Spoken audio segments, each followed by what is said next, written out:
Lagyan ng tubig na naaayon sa sukat.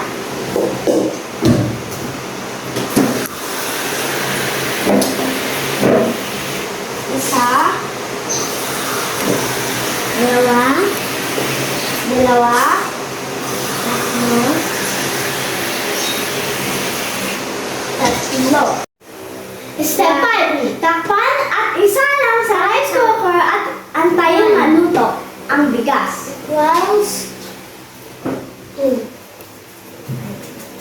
May panin 2.